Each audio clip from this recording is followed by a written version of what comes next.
Hey folks, it's Marvin Cash, the host of The Articulate Fly, and we're back with another Southwest Virginia Fishing Report with Matt Reilly. How you doing, Matt?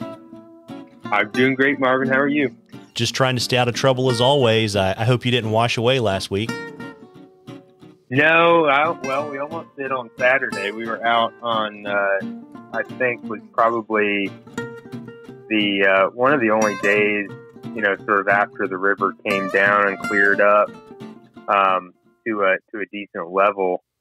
And that afternoon, it came back up and got dirty again, and it's kind of sitting there right now. So it'll be another, several days before the new is really back into good shape. But trout streams are still high. I mean, we had several inches of rain in the course of a couple of days, so everything got hit pretty hard. But the trout streams, of course, will recover the quickest. It'll probably be another 2 days or so, and we'll be back in shape there. But right now, it's tailwaters and tying flies and trying to get ready for spring. Yeah, absolutely. And I guess the good news is it looks like you don't have any rain in your near-term forecast, and even more important, your temperatures are starting to warm up. Yeah, the rivers are warming up. I mean, we were in like the mid 40s on the new on Saturday. And yeah, we're going to consistently be seeing, 50s in the next week and virtually no rain forecasted in the next 10 days. So things should be getting into spring shape for sure. Speaking of spring shape, smallmouth season will be right around the corner. I have a smallmouth question for you. Okay. So this is from C. Jones Outside. That's his Instagram handle. And he targets smallmouth on the new in North Carolina and Virginia from a raft. And he's been struggling to put more fish in the boat. And I guess the question he has for you is, he gets to fish for smallies about 12 days a year. Is it better for him to find one stretch of water that he knows, holds fish and learn that really well? Or is it better to try to find new sections of the river on each trip?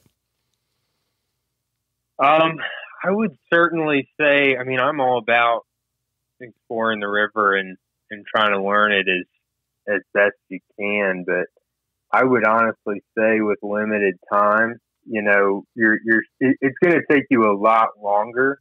You're going to have to be a lot more diligent about, paying attention to details and that kind of thing. If you're fishing new water every trip, just because, again, limited days. And the thing about fishing is that conditions are always changing. You have good days and bad days. And if you can go to a really good piece of water on, an off day and think that it's just a marginal piece of water and sort of write it off long term, if you don't have the, temporal freedom to be able to go in and fish it like 3, 4, 5 times to get a good picture of it. So I would honestly say to pick a stretch of river that has fish in it year round, that has spawning habitat and that has good summer water where fish spend their summers, and just try to learn it as much as you can. And even just doing that, you'll notice patterns. You'll figure out how that stretch of the river works, and then you can hopefully extrapolate that to other sections of the river. And, that'll make, those days when you do go explore new pieces of water, just a little bit more productive and fruitful, probably because you're going at it with a little bit more, of a refined approach. If that makes sense. Yeah, it does. And I think it does really help to fish the same piece of water several times at several different times of the year. Because I think, not only does it help you, to your point, learn that piece of water better, but it also helps you have a better idea about what fish behavior is. Exactly. Right. And then you can take that and then you can apply that kind of seasonal knowledge and have a better shot when you go fish new places. Yeah, for sure. You fish a piece of water that has, again, you'd want to pick a piece that has sort of a diversity of habitat that is going to have fish year round. And then, you'll start to notice certain things where fish spend time in the spring, and where they're concentrated in the springtime, where they're concentrated in the fall, certain areas that are better than others in the summertime. And, like you said, that'll apply to the rest of the river too. So getting to know that one piece of water really well, will help you in theory learn the rest of the river and, just make those future scouting missions more productive. Yeah, and I would also, the name of the authors escapes me right now, but I guess that Smallmouth book that the guys up in Wisconsin and Michigan wrote is a really great resource, regardless of where you fish for smallmouth. Yep.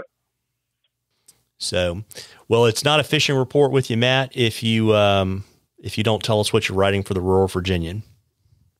Yeah, this week we had another sort of Virginia legendary fly tyer pass away in the last week or so. Walt Carey, who made popping bugs from up in Northern Virginia, passed away last Sunday, and so I'm trying to make that public and talking to some people in the Virginia circuit that knew Walt pretty well and trying to put some good information out there about him and what he did and what he was all about. So that should come out next week. I don't have one that came out this week.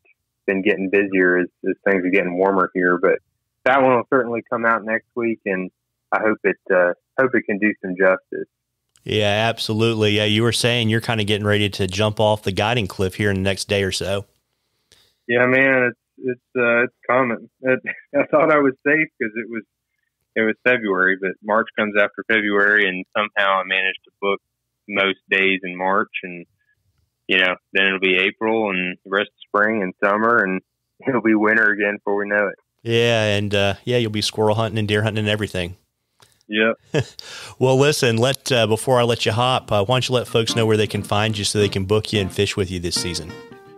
Yeah, man, the website is mattreillyflyfishing.com, and my email, phone number, and social media links and all that's on there. So feel free to call or email or whatever you want to do, and I look forward to fishing with you. Yeah, absolutely. And folks, spring is right around the corner. You owe it to yourself to get out there and chase some trout. Tight lines, everybody. Tight lines, Matt. All right. Thanks, Marvin.